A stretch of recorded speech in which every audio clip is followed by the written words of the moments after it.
এক দেশ একটা গরিব ছেলে ছিল, দুঃখিনী মায়ের একটা ছেলে আর কি। তখন এই ছেলের মাকে বলতেছে, আম্মা আম্মা আমরা পিঠা খাবো। কি পিঠা খাবে? ওই যে শীতকালে যে আমরা পিঠা খাই না, ভাপা পিঠা, ভাপা পিঠা খাবে। ছেলের মা বলতেছে যে কোত্থেকে পিঠা খাবো, ওদের ঘরে তো কিছু নেই, ওরা গরিব।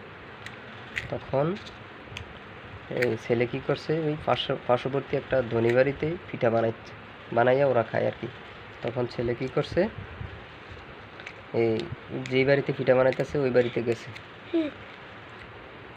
ওই বাড়িতে যখন গেছে বলতেছে, ওই যে মেহমান আসছে, হ্যাঁ পিঠা দাও। তখন ওই ছেলে বলতেছে, আমি তো পিঠাতে বসি না, আমি তো এই যে পিঠার ডেকচির মধ্যে বসি।